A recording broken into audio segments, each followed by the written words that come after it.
একটা একই জিনিস এই দোকানে 2 টাকা বেশি, ওই দোকানে 2 টাকা কম। আর এক সময় আমাদেরকে বোঝায় যে হুজুর ওইটা দাম দিয়ে কিনা এই জন্য দাম দিয়ে বিক্রি করতেছি। আসলে কিন্তু এটা একেবারে ধোঁকা। আমি যে ওই যে বলেছি, আল্লাহ বলেছে বান্দা, আল্লাহ বান্দার উপর জুলুম করে না, বান্দা নিজেই নিজের উপর জুলুম করে। এই জন্য আমি একটা গজল লেখছি, একটুখানি শোনাবো নি? রাগ হইতেন না তো? হ্যাঁ, কে কে রাগ হইবেন হাত তোলেন। জুলুম যারা করেলা বন্ধু, গভীর মন দিয়ে এটা আমি করোনাতে লিখেছি, কারণ অনেক ধনী লোকের অত্যাচারের শিকার হয়েছে গরিব মানুষ। কথা বলে না কেন? তখন ওই করোনা কালে 2019-এ আমি এই গজলটা লিখেছি। যারা আমার আলোচনা শোনেন অনলাইনে নিশ্চয়ই কেউ না কেউ পেয়েছেন। জুলুম যারা করেলা বন্ধু, হারাইলা দুকুল, জনম জনম কি দিও তোমার হবে না মাসল। একবার ভেবে দেখো না তোমার কোথায় ঠিকানা, একবার ভেবে দেখো না তোমার কোথায় ঠিকানা। এখনো তো আছে সময়, এখনো তো আছে সময়, বুঝো তোমার ভুল। জনম জনম কি দিও তোমার হবে না মাসুল।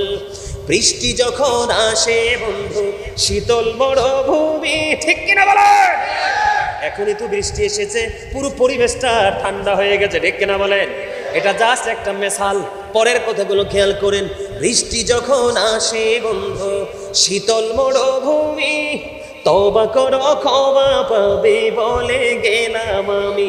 তার মানে বৃষ্টি আসতে যেমন গরম দূর হয়ে যায়, প্রশান্তি চলে আসে, ঠিক তেমনি ভাবে তুমি যদি তওবা করতে পারো, অতীতের গুনাহগুলি আমার আল্লাহ মাফ করে দিবে, আলোর দিকে তুমি হাঁটতে শিখতে পারবা, ঠিক কিনা বলেন?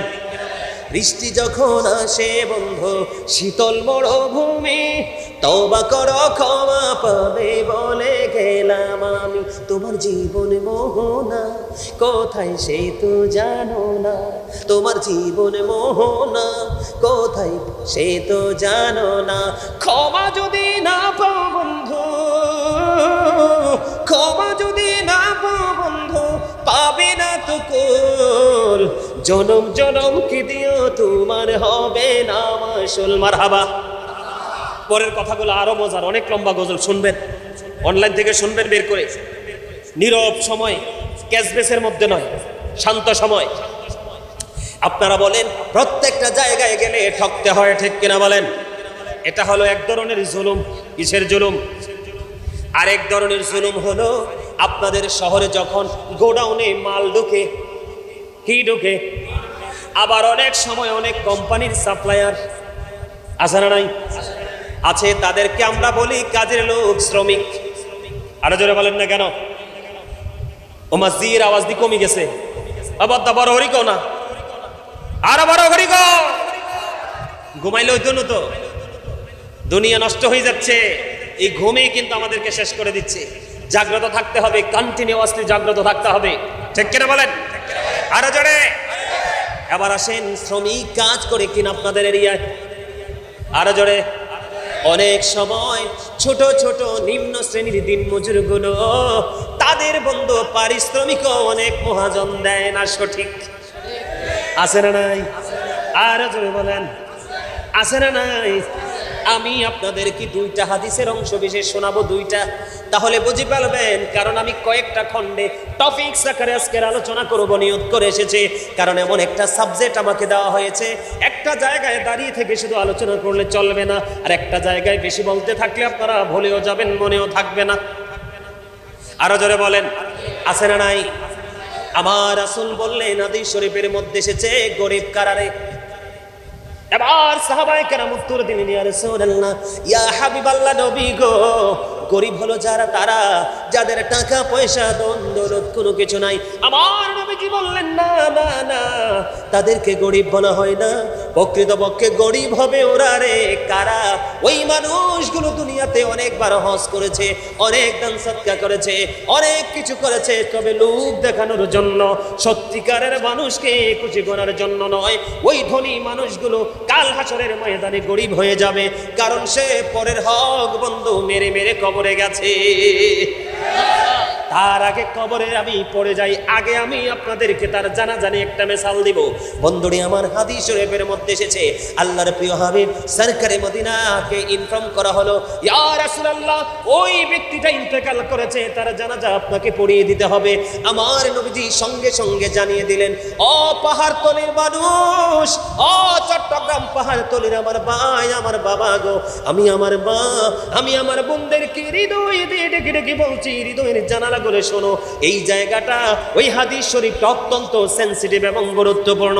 আপনারা আমার প্রাণের নবীকে প্রশ্ন করা হলো, আমার নবীজি পাল্টা প্রশ্ন করলেন, ওই লোকটার কাছে কেউ টাকা পাবে কিনা, কোন ঋণ সে কারো কাছে ঋণী আছে কিনা?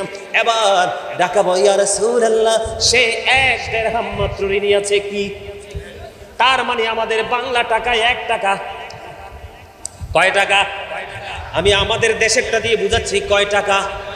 মাত্র 1টি টাকা ঋণী আছে গো।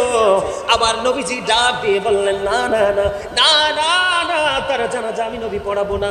ইয়া রাসূলুল্লাহ, ইয়া হাবিবাল্লাহ, নবী গো, আপনি তার জানাজা পড়াবেন না? কই না না না, আমি তার জানাজা পড়াবো না। ইয়া রাসূলুল্লাহ, কেন গো তার জানাজা পড়াবেন না? আবার রাসূল জানিয়ে দিলেন, আমি নবীও যদি তার জানাজা পড়াই, তার জীবনে কোনো সুফল আসবে না, তার জীবনে কোনো নিয়ামত আসবে না। কেন গো নবী? কারণ তার আত্মাটা অন্য জনের কাছে বন্দী আছে। কারণ যতক্ষণ না পর্যন্ত সে অন্যের হক পরিশোধ না করবে, ততক্ষণ তার জীবনে নিয়ামত জুটবে না। আমি নবীও যদি তার জানাজা পড়াই, তার কোনো উপকারে আসবে না। তারপরে হযরত আবু কাতাদা রাদিয়াল্লাহু তাআলা আনহু বললেন, ইয়া রাসূলুল্লাহ, নবী গো, আমি তার ঋণ পরিশোধ করে দিব গো নবী, আমি তার ঋণ পরিশোধ করে দিব।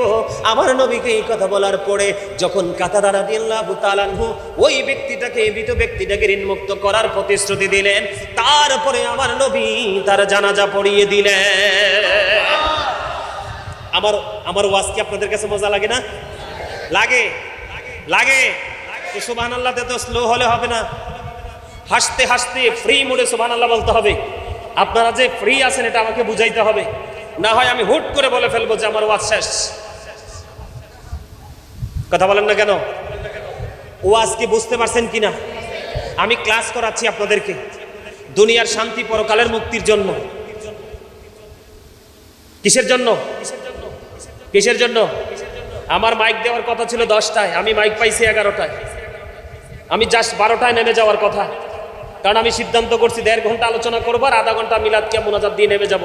কিন্তু এখন কি 12টায় ওয়াজ করার সিস্টেম আছে শেষ করার? হ্যাঁ, দোষ কার? আমার না আপনাদের? বলেন। আমি 160 কিলোমিটার অতিক্রম করে আসছি, আবার 160 কিলোমিটার যেতে হবে। আপনারা তো আশেপাশে চলে যাবেন। এখন যদি চলে যাইতাম বলতেন গাজী সুলাইমানকে কত ভালোবাসি, কিন্তু উনি লোকটা ভালো না। কথা বলেন না কেন? বলতেন কি বলতেন না? আরো জোরে, আরো জোরে। আমার কথা বুঝতে পারছেন? ওয়াজটি আর একটু করব, মজা লাগতেছে? 1টি টাকা মাত্র। কয় টাকা? মাত্র 1টি টাকা। অন্যজন তার কাছে পাবে। আমার নবীজি জানাজা দিতে রাজি হলো না। আমার নবীজি আর বললেন, আমিও যদি জানাজা দেই তাতে কোনো তার ফায়দা হবে না। তাহলে বুঝে নেন, এই দুনিয়ার দোকান মালিকরা, কাস্টমার, শ্রমিক, কাজের লোকের ঋণ কত বেশি তাদের কাছে পাও না। ঠিক কিনা বলেন? এই জন্য বলি, the rich are not always happy. ধনীরা সব সময় সুখী নয়। The poor are born to suffer. গরিবরা জন্মগ্রহণ করেছে শুধু ধনী লোক কর্তৃক নির্যাতিত হওয়ার জন্য। আমার কথা কন না কিল নাই? এই বাংলাদেশের গরিব মানুষের যত দুঃখ দুর্দশা, ওই দুর্দশার পিছনের কারণ হলো সমাজের ধনী ধনী ক্যারেক্টারলেস পাওয়ারফুল পারসন। আমার কথা কন না কিল? চরিত্রহীন ধনী কে? ক্যারেক্টারলেস। কথা কন না কেন? তার মানে চরিত্রহীন ধনী। যদি চরিত্রবান ধনী হতো, গরিবরা সবচেয়ে বেশি আরাম পাইতো। কথা কয় না কেন? নাকি ভুল কথা বললাম? আরো জোরে বলেন। আমি ভুল বলিনি। আমার নবীজি জানিয়ে দিয়েছে, তুমি যদি যুদ্ধের ময়দানে কেউ যদি তুমি শহীদ হও, কিন্তু কোনো কাজের লোক, কোনো শ্রমিক, কোনো ফার্মার তোমার কাছে ঋণ পাও না, টাকা পাও না। আমার নবী বললেন, তুমি যত বড় ভালো কাজই করো, দিনের জন্য যদি তুমি শাহাদাত বরণ করো, অন্যের হক আদায় না করা পর্যন্ত তুমি জান্নাতে যেতে পারবা না। জান্নাতের গ্রান 500 বছর 400 বছরের দূর থেকে পাওয়া যায়। গরিবের হক মারবেননি? ওমা গরিবের হক মারবেন? গরিবের হক মারলে কোনো বন্ধ উপায় থাকবে না। এই জন্য আমি আপনাদেরকে বলে দিতে চাই, গরিবের ক্ষেত্রে অত্যন্ত সেনসিটিভ। আর যদি আপনি গরিবকে ভালোবাসতে পারেন, শ্রমিকের ঘাম শুকানোর আগে যদি তার ঋণ পরিশোধ করতে পারেন, তাহলে আপনার জীবনে প্রতিকূল সময় আপনি আল্লাহকে কাছে পাবেন। তার এক্সাম হলো বুখারী এবং মুসলিম শরীফের হাদিস। আমার দিকে তাকান বন্ধু।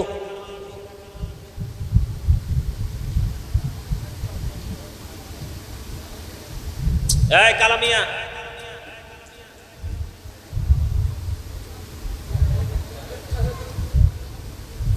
এই কথা কোকায় শুনি।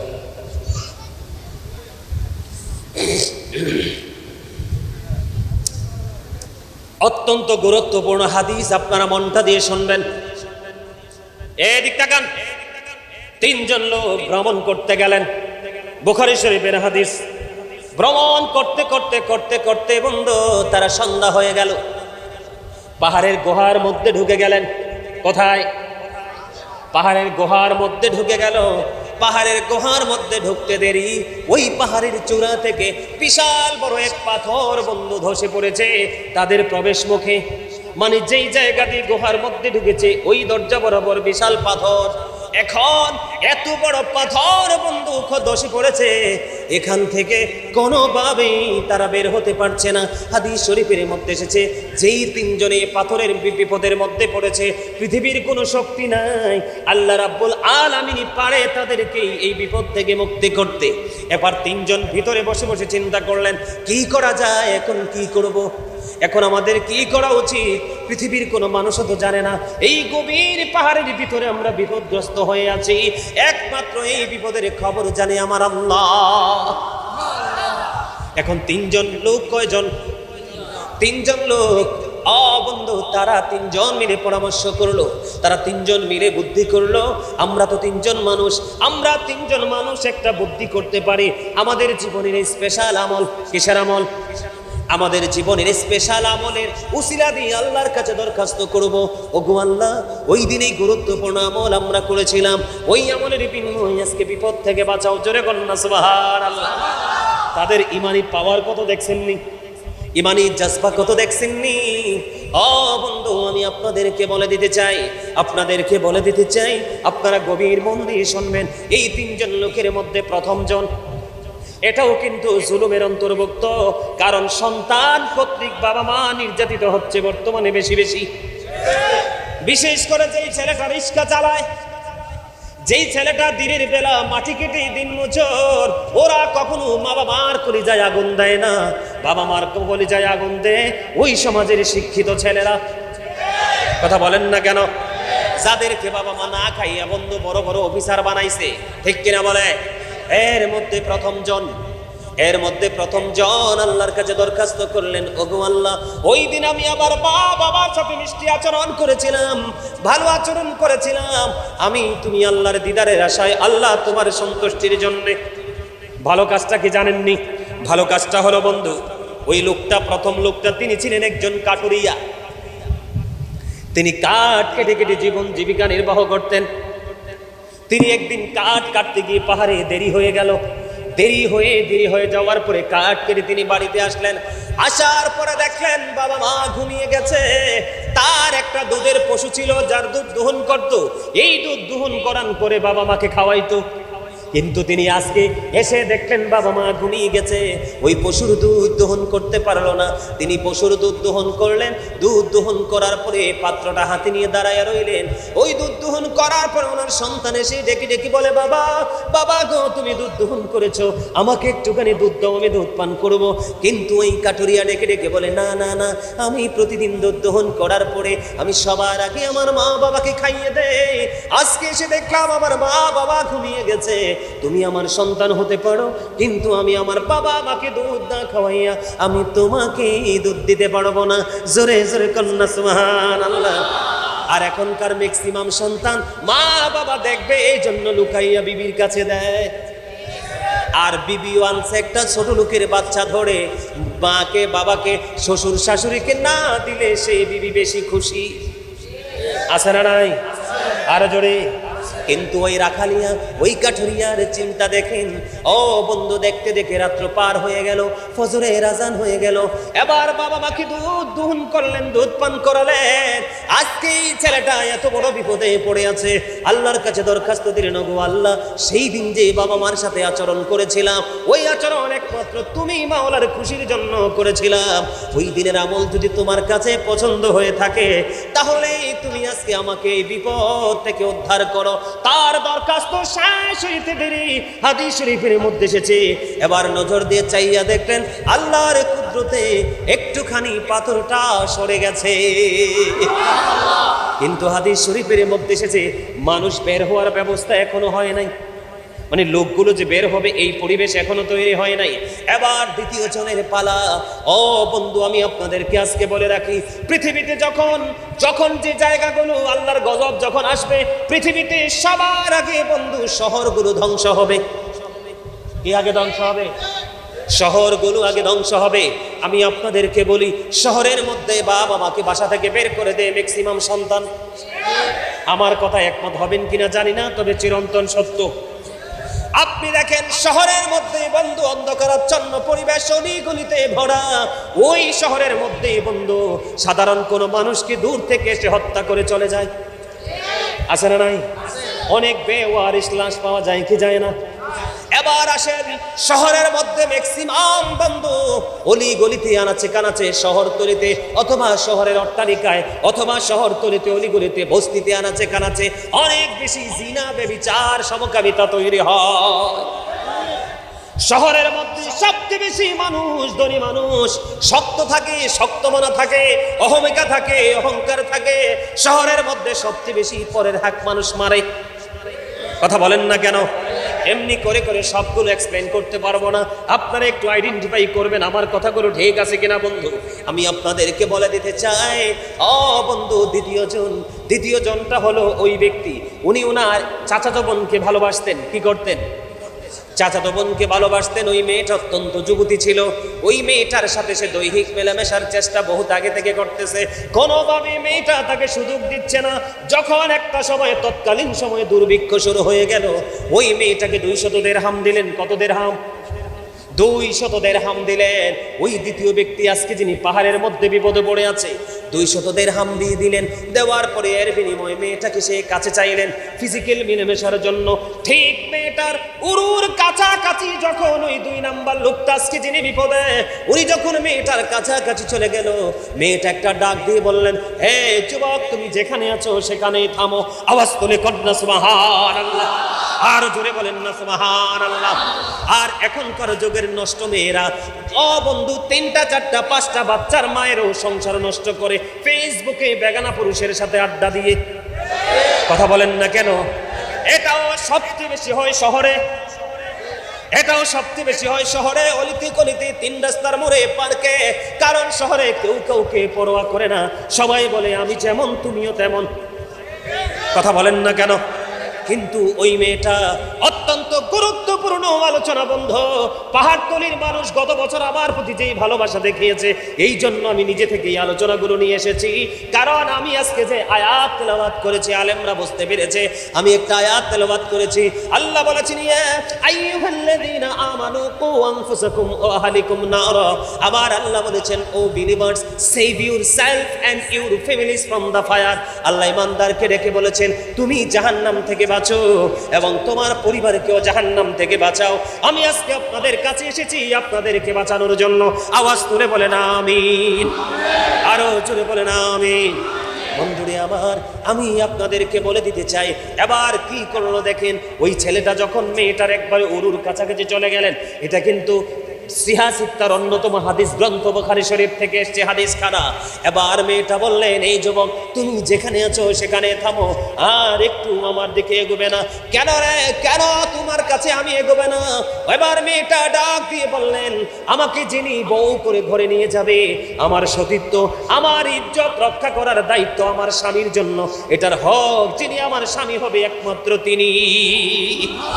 আরে জোরে জোরে কন্যা সুবহানাল্লাহ, আরে জোরে বলেন না সুবহানাল্লাহ। এবার ছেলেটার বিবেক কি উঠলো, জাগ্রত হয়ে গেল। এবার ছেলেটা কি করলেন, ওই মেয়েটাকে ছেড়ে অনেক দূরে চলে আসলেন। চলে আসার পরে মেয়েটাকে একটা ডাক দিয়ে বললেন, আমি তোমাকে 200 দিরহাম দিয়েছি, আমি যে তোমাকে 200 দিরহাম দিয়েছি, আমি তোমাকে ওই 200 দিরহামের দাবিও মাফ করে দিলাম। এই ছেলেটা এই কথা বলে এখান থেকে চলে গেল। সুবহানাল্লাহ বলেন না।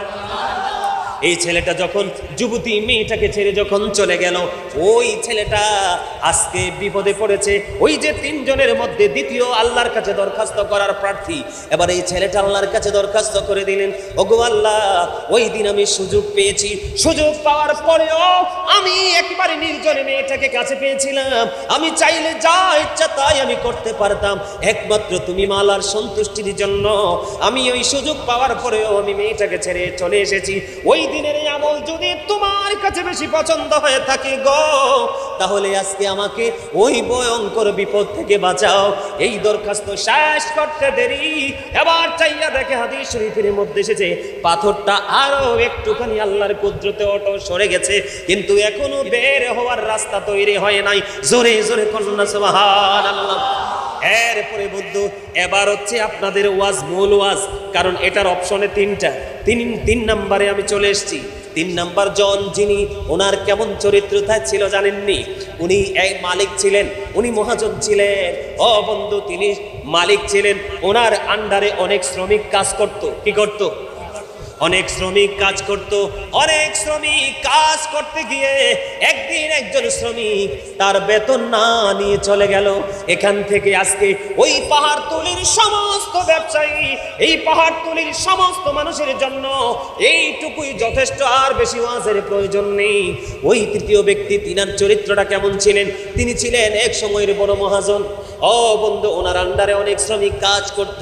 একটা সময় একজন শ্রমিক বেতন না নিয়ে চলে গেল। বেতনটা যখন না নিয়ে চলে গেল, তখন ওই মহাজন কি করলেন, আহারে আমি এখন কি করব, তুমি তো আমার কাছে টাকা পাও না, আমি তো তোমার কাছে ঋণী হয়ে রইলাম, তোমাকে আমি কোথায় খুঁজে পাবো, তুমি না জানি কোন অজানা গন্তব্যে হারিয়ে গেছো, আমি কি করব, মালিকের কাছে জবাব দেব। কেমন মালিক দেখেন, কেমন মালিক, কেমন মহাজন।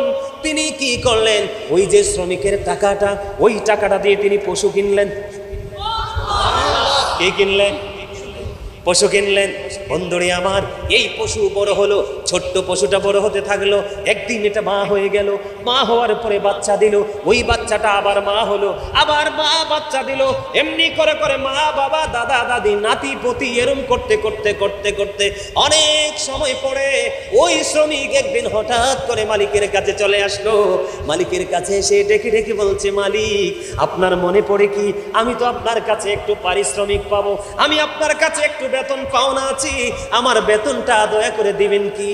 এবার ওই মালিক একটা মাঠের দিকে দেখিয়ে দিলেন, ওই যে মাঠের দিকে তাকাও, ওই মাঠের দিকে তাকিয়ে দেখো, মাঠে অনেক সুন্দর সুন্দর পশু, বকরি, বেড়া, দুম্বা এরা বিচরণ করতেছে আর মনের আনন্দে ঘাস খাচ্ছে। এই সবগুলো তোমার, এই সবগুলো তোমার, সবগুলো তুমি নিয়ে যাও। এবার ওই শ্রমিক প্রশ্ন করলো, মালিক, আপনি কি আমার সাথে দুষ্টুমি করছেন? না না না, যেদিন তুমি আমার কাছে পারিশ্রমিকটা রেখে গিয়েছিলে, ঠিক সেই দিনই আমি তোমার এই পারিশ্রমিকটা ইনভেস্ট করেছি। আজকের দিন পর্যন্ত এগুলো বেড়ে বেড়ে এই পর্যন্ত এসেছে, এগুলো সবগুলো তোমার, তুমি নিয়ে যাও। আওয়াজ তুলে বলেন না সুবহানাল্লাহ, আরো জোরে বলেন না সুবহানাল্লাহ। এটা তো আপনারা ইতিপূর্বে আর শুনছেন নি, হাদিস শরীফটা আপনারা শুনছেন নি? আমারে বলেন, শুনছেন? যারা শুনছেন তাদের কাছে আরো ডাবল মজা লাগছে, আর যারা ফার্স্ট শুনেছেন তাদের কাছে অসম্ভব মজা লেগেছে। আর আমি তো যখন কিতাব নিয়ে বসি এগুলো চর্চা করতে থাকি, আমি যতই বলি ততই আমার কাছে প্রেমময় মনে হয়। জোরে জোরে কন্যা সুবহানাল্লাহ। কারণ এগুলো যখন পড়তে থাকি, জানতে থাকি, জানাতে থাকি, তখন আমি আমার চরিত্রটাকেও শুধরানোর চেষ্টা করি। সুবহানাল্লাহ বলেন না? এখন এই ব্যক্তিটা হলো তৃতীয় ব্যক্তি, আজকের বিপদগ্রস্ত। এখন ওই ব্যক্তিটা আল্লাহকে ডাক দিয়ে বললেন, ওগো মনিব, তুমি ছাড়া তো এই বিপদের খবর পৃথিবীর কেউ জানে না। মালিক, আজকে এত বড় বিপদে পড়েছি। ওই দিন আমি এই কাজ করেছিলাম একমাত্র তুমি মাওলার সন্তুষ্টির জন্য, তোমাকে রাজি করার জন্য, তোমাকে খুশি করার জন্য। আমার ওই দিনের আচরণ যদি তোমার পছন্দ হয়ে থাকে, আমার ওই দিনের ব্যবহার যদি তুমি সন্তুষ্ট হয়ে থাকো, আল্লাহ আজকের বিপদ থেকে আমাদেরকে বাঁচাও। ওই তৃতীয় ব্যক্তি যিনি ওই গরিবের হক ফিরিয়ে দিয়েছেন, ওই যে কাজের লোকের বেতন ফিরিয়ে দিয়েছেন, শ্রমিকের শ্রম তিনি ফিরিয়ে দিয়েছেন, এই কারণে আল্লাহ রাব্বুল আলামিন ওই ব্যক্তির দরখাস্ত এমন ভাবে কবুল করলো, সঙ্গে সঙ্গে পুরো পাথরটা সীমানা ছেড়ে চলে গেল আল্লাহর কুদরতে। তিনজন মানুষ নির্দ্বিধায় এখান থেকে বের হয়ে এসেছে। কি বুঝলেন? আজকে থেকে আর গরিবের হক মারবেন? এই দোকানদাররা ওজনে কম দিবেন।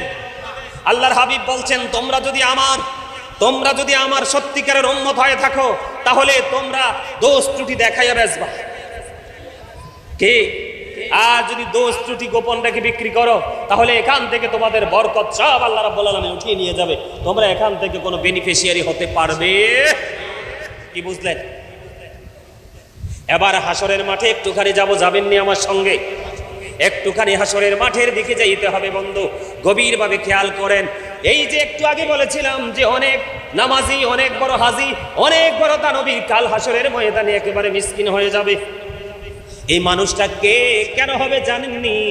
এই মানুষটা হলো এই দুনিয়ার বুকে নামাজ পড়েছে, দান সদকাও করেছে, হজও করেছে, কিন্তু শ্রমিকের হক মেরে। আমাদের বাংলাদেশে ইন্টারন্যাশনাল যে টিভিগুলো সংবাদে কি দেখেন নাই? যে ক্ষমতা পাইছে সেই গরিবের রক্ত চুইসা নিছে। আছে না নাই? এখনো আছে না নাই? আরো জোরে বলেন। বিশেষ করে আমি আপনাদেরকে বলে দেই, আদম ব্যবসা যারা করে, বিদেশে যারা লোক পাঠায়, তারা বন্ধু এই মানুষগুলো যারা শ্রমিকরা কাজ করতে যায়, তাদের হাসর কোথায় হবে আমি জানি না। এই বাংলাদেশে বন্ধু অনেক লোক আছে, আলেম ওলামা মুআল্লিম যারা হাজি, মানুষকে হজ করাইতে নে, তারা পর্যন্ত মানুষকে নিয়ে কষ্ট দেয়। আমি আপনাদেরকে বলি বন্ধুরে আমার, বিশেষ করে বিদেশে যারা লোক পাঠায়, ম্যাক্সিমাম আদম ব্যবসায়িকরা কি করে জানেননি? একটা কোম্পানির কাছে লোকটাকে বিক্রি করে দেয়। কি করে দেয়? কোম্পানির সাথে একটা এগ্রিমেন্ট হয়। কি হয়? যে আমি লোক এনে দিব, তুমি বেতন ধরবা তার 50,000, কত হাজার বেতন কিন্তু আমাকে দিতে হবে।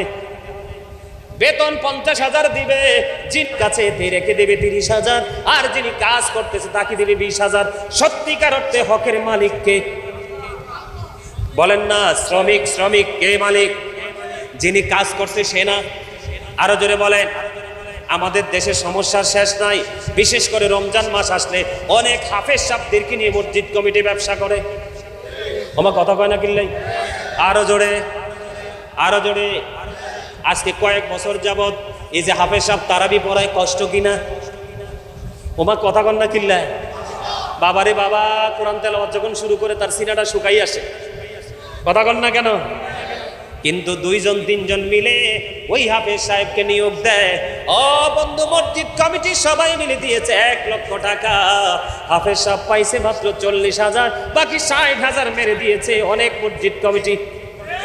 কথা বলেন না কেন? আছে না নাই? এমনি করে করে প্রত্যেকটা সেক্টর আপনারা খুঁজে খুঁজে দেখবেন, নিম্ন শ্রেণীর মানুষগুলো যেই সেক্টরের পাওয়ারফুল পারসন আছে তাদের দ্বারা নির্যাতিত, নিষ্পেষিত। আরো জোরে বলেন। এগুলো করা যাবে না, পরের হক মারা যাবে না।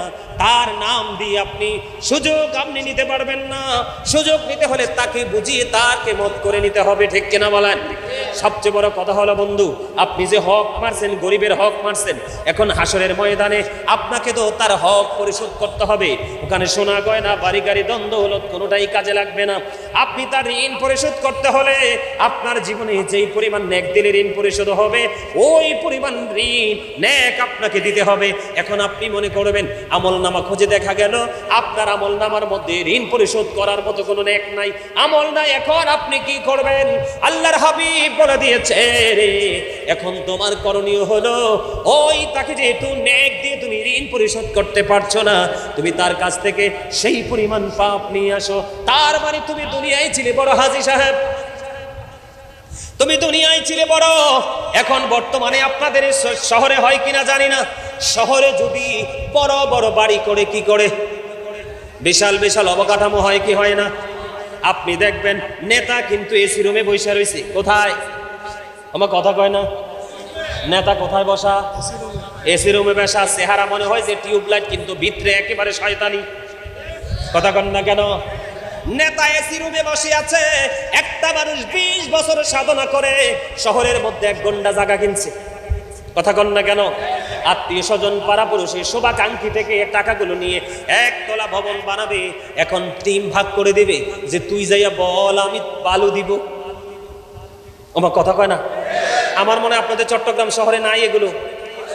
ওমা আছে তো, থাকলে দিয়ে এত ছোট করি কোন কিনলে? আরে ব্যাকি বড় করি কো, ঠিকটা বেঠো। আরেকটারে পাঠাই দিবে, যাইয়া কো তুই পাথর দিবি। কথা কন না কেন? এমনি কয় কি কয় না? আর একটাকে লাগাইয়া দেয়, যাইয়া বলো আমি সিলেকশন বালুটা দিব। যখন ছাদ দেওয়ার সেন্টারিং এর সময় হয়, তুমি যাইয়া বলো সেন্টারিং এর কাঠগুলো আমি দিব। আছে না নাই? ও বন্ধু, আপনাকে দিবি বন্ধু 500, ধরেন কত, 500 ফুট বালি। কত ফুট? কিন্তু আপনার বাউচার হবে 700 ফিটের। 200 ফিটের টাকা কিন্তু ওই কাজের লোকের মাধ্যমে এসি রুমে চলে গেছে। আছে না নাই? এমনি করে করে যত ধরনের অন্যায় অত্যাচার, পরের হক, জুলুম, নির্যাতন করেন, আপনারা স্পষ্ট করে শুনে রাখেন। আল্লাহর হাবিব জানিয়ে দিয়েছেন, লা তুকবালু সালাতুম বিগাইরি তুহুর ওয়ালা সাদাকাতুম মিন গুলুল। আবার রাসূল বলে দিয়েছেন, পবিত্রতা ছাড়া ইবাদত কবুল হয় না। হালাল টাকা না হইলে দান সদকা কোনো কিছু কবুল হয় না। জোরে জোরে কন্না নাউজুবিল্লাহ। আপনারা যারা জুলুম করেছেন, নির্যাতন করেছেন, আমি কার জন্য করেছেন? সন্তানের জন্যই তো। আপনাদের ওয়াজ মনে আসেনি? ওই যে বলেছিলাম প্রথমে সূরা আল ইমরানের 185 নম্বর আয়াতের শেষ অংশে, ওমাল হায়াতুদ দুনিয়া ইল্লা মাতাউল গুরুর, এই দুনিয়ার জিন্দেগি একটা ধোঁকা বলছিলাম, মনে আছে? এবার আমি আপনাদেরকে নিয়ে যাব কোরআন শরীফের 19 পারা সূরা শুআরা 88 নম্বর আয়াতে। আমার আল্লাহ বলে দিয়েছেন, ইয়াউমা লা ইয়ানফাউ মালু ওয়ালা বানুন। ওই কাল হাসরের দিন আপনি দেখতে পাবেন আপনার সন্তান সন্ততি, ধন সম্পদ কোনো কিছুই আপনার কোনো কাজে আসবে না। কার জন্য বাড়ি বানালেন? কার জন্য টাকা বানালেন? আমি আজকে আপনাদেরকে বলে যাই বন্ধু, আপনার বিবি, বাল বাচ্চা, সন্তান সন্ততি, এই পাহাড়তলিতে সুদের টাকা আছে না নাই? আরো যারা বলেন আছে না নাই? বন্ধুরে আমার, আপনি যেই কোনো হারাম পথে উপার্জন করে সন্তানের জন্য রেখে গেলেন, আপনি মরে যাওয়ার পরে এগুলো ভোগ করবে সন্তান, কিন্তু সন্তানকে আল্লাহ জিজ্ঞেস করবে না। এই দুনিয়ায় সন্তান ভোগ করবে, কিন্তু যন্ত্রণা আপনাকে ওই কবরে ভোগ করতে হবে। জোরে জোরে কন্না নাউজুবিল্লাহ। এই জন্য আপনারা আমার প্রাণের রাসূল বলে দিয়েছেন, কেমন অবস্থা হবে আমার দিকে তাকান।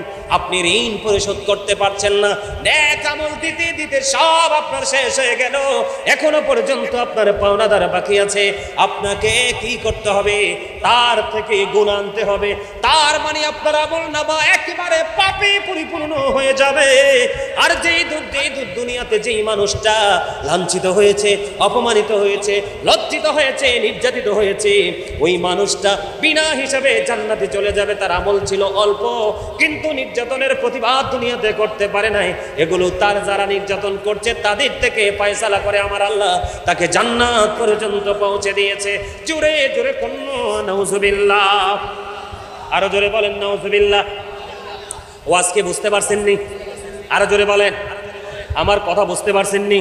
তাহলে কাউকে অনিচ্ছাকৃতভাবে গালিও দেওয়া যাবে না, হত্যা করা যাবে না, কারো গায়ে চর বসানো যাবে না।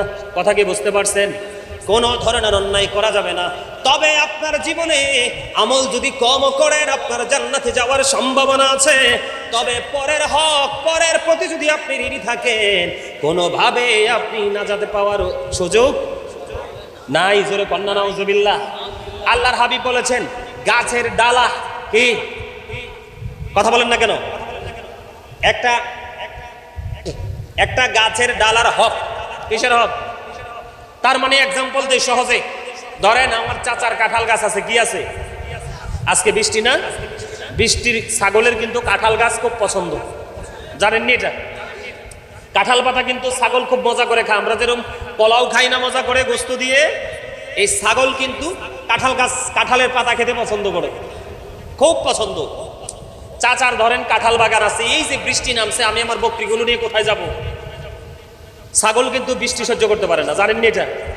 পানি লাগলেই পাগল হয়ে যায়, একদম লেজ উঠিয়ে দেয়, দৌড়, যেখানে আশ্রয় পাবে সেখানেই চলে যাবে। এক্সাম্পল দিচ্ছি বোঝার জন্য, চাচার কি বাগান? কাঁঠাল বাগান। আর আমার আছে 1 ডজন ছাগল, আর নামছে বৃষ্টি, ছাগলও পেটের খিদায় কান্নাকাটি করতেছে, কিন্তু বাগানটা আমার বাড়ির কাছে। চাচা তো ঘুমায়, বৃষ্টি পড়তেছে, টিপ টিপ করে টিনের চালে আরামের ঘুম দিতে চাচা। তা আমিও চাচারে জিজ্ঞেস করার প্রয়োজন মনে করি নাই, আমি রাতের বেলা গিয়ে 4-5টা ডালা কেটে আমার ছাগলকে খাইয়া পেট ভরাইয়া দিলাম। কি করে দিলাম? এখন এই গাছের ডালায় তো জ্যৈষ্ঠ মাস আসলে 10টা কাঁঠাল ধরতো, কথা বলেন না, অথবা 2টা ধরতো, কিন্তু এই বঞ্চিত করলাম কে? আমি, ঠিক কিনা বলেন? এই ডালা যখন বছর যেত বড় হতো, মোটা হতো, একটা সময় কাঠ হতো, কথা বলেন না কেন? হতো কি হতো না? ধীরে ধীরে ধীরে ধীরে ধীরে ধীরে ধীরে ধীরে বন্ধ বড় হয়ে যেত। এটা সুযোগ থেকে বঞ্চিত করলাম আমি, আমার চাচাকে না বলে সব কিছু নিয়ে নিলাম। এই জন্য আমার চাচা